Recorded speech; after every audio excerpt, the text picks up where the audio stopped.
Hello friends, मैं निरंकार जी। तो आज मैंने एक स्टोरी पढ़ी और मैं उससे अपने आप को काफ़ी रिलेट कर पा रही थी। तो मैंने सोचा आपसे भी ये चीज़ें शेयर करूं। हमेशा लाइफ में ऐसा होता है कि हम सोचते हैं कि हम लोगों के साथ बुरा ना करें, कभी किसी को दुख ना पहुंचाएं या किसी का पैसा ना मारें, और हम सोचते हैं हम ईमानदार रहें। But then we see others जो दूसरों जो करप्शन करते हैं, दूसरों का पैसा मारते हैं। वी सी कि वो प्रोग्रेस बहुत फास्ट करते हैं, घर बना लिया, बंगला बना लिया। फिर हम सोचते हैं कि हमें क्या मिला ईमानदारी करके, या हमारे साथ क्या अच्छा हुआ। और यही चीज़ अगर हम अपनों से शेयर करते हैं तो वो कहते हैं भगवान सब देख रहा है, वो आप तुम्हारे साथ भला करेगा। बट कब? Tell me. हम लोग बहुत बहुत प्रैक्टिकल है जब हम सोचते हैं कब, क्योंकि इतना फेथ आज की डेट में हम लोगों के अंदर आना बहुत डिफ़िकल्ट होता है कि हाँ बस करते जाओ करते जाओ करते जाओ और एक दिन फल मिलेगा।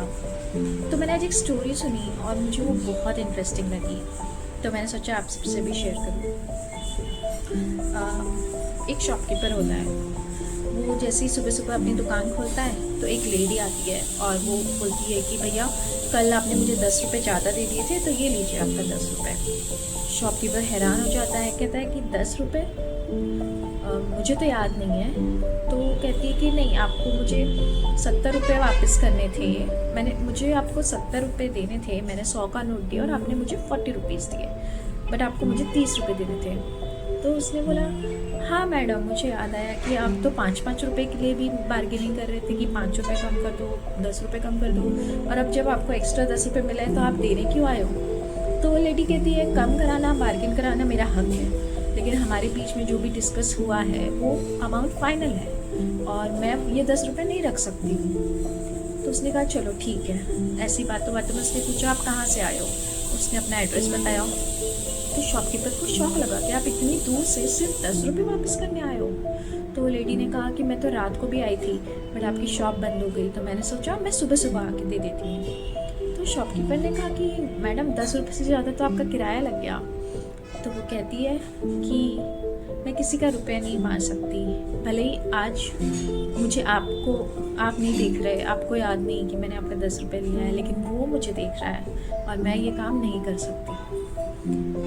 तो शॉपकीपर ने 10 रुपये ले लिए और उसे कुछ याद आया और वो लेडी के जाते ही उसने अपनी गाड़ी उठाई और वो एक दूसरे शॉपकीपर के पास पहुंच गया। और उसने बोला कि भैया कल आप मेरे से माल लेकर गए थे, उसमें नोट करते वक्त 300 रुपये ज़्यादा था, तो मैं वो 300 रुपये वापस करने आया हूँ। तो वो कहता है कि मैंने तो ध्यान नहीं दिया कि आपने 300 रुपये ज़्यादा लिए, तो आप वापस करने क्यों आए हैं।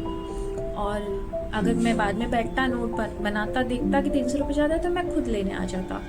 तो वो कहता है कि क्या पता जब आप लेने आते तो मैं ज़िंदा रहता भी कि नहीं। ऊपर वाला तो सब देख रहा है ना, अगर मैंने आपके साथ कुछ गलत किया है तो वो आज नहीं तो कल इस बात का फल मुझे देगा।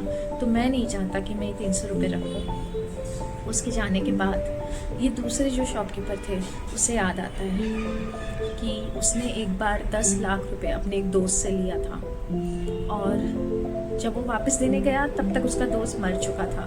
तो उसने सोचा जो इंसान मर गया और ना ही उसके परिवार वाले को इस 10 लाख के बारे में पता है, तो मैं क्यों ये पैसे उसे वापस करूं, जाने दो, मेरे 10 लाख रुपए बच गए। आज उसका वो परिवार बहुत गरीबी में जी रहा है। कैसे तो उसकी माँ पेट पाल रही है अपने बच्चों का, एक अकेली औरत, बट इसने कभी सोचा नहीं। लेकिन आज जब इस शॉपकीपर ने उसे ये बात कही कि वो सब देख रहा है, तो पता नहीं क्यों उसे रियलाइज़ हुआ कि मैंने गलत किया। वो बैंक गया, उसने वो 10 लाख रुपए निकाले और अपने उस दोस्त के घर गया। एक छोटा सा गंदा सा घर जिसमें वो औरत अपने बच्चे को खाना खिला रही थी। वो गया, उसने बताया कि आपके पति ने मुझसे 10 लाख रुपए दिए थे और आज मैं ये वापस देने आया हूँ। वो औरत बहुत खुश हुई, उसने उससे थैंक यू बोला, हाथ जोड़े, सब किया और वो वहाँ से चला गया। उससे भी मन में बहुत संतुष्टि हुई कि आज मैंने एक अच्छा काम किया। आपको पता है वो औरत कौन थी? वो वही औरत थी जो वो 10 रुपये देने सुबह सुबह गई थी। So this is what it comes. हमारी लाइफ में बहुत चीज़ें अच्छी होती हैं। हो सकता है कि मैं सोचती हूँ कि इसने तो बेईमानी कर करके घर बना लिया, मैं कब घर बना पाऊँ। लेकिन जिस दिन मेरा घर बनेगा, क्या है मैं ये चीज़ सोचूंगी कि ये जो मैंने ईमानदारी की उस वजह से आज ये मेरा घर बना है? नहीं। तब हमें नहीं समझ आता कि ये ईमानदारी का फल आज हमें मिल रहा है। और ऐसे छोटे छोटे फल हमें लाइफ में मिलते रहते हैं, बट हम हमेशा ये सोचते हैं कि क्या मिल रहा है हमें ईमानदारी करके। लेकिन जब कुछ अच्छा मिलता है तो हम ये नहीं सोचते कि ये ऊपर वाला देख रहा था और उसने इसके लिए दिया है। तो फ्रेंड्स, बस एक छोटा सा लाइफ लेसन था, जो मैं आप लोग को लेसन तो नहीं दे रही हूँ बट आपसे शेयर कर रही हूँ। और कोशिश करूँगी कि मैं भी ये चीज़ें समझ सकूँ, और कोशिश करूँगी कि ऐसे किसी को दुख ना पहुँचाऊँ। Thank you friends. धन्य निरंकार जी।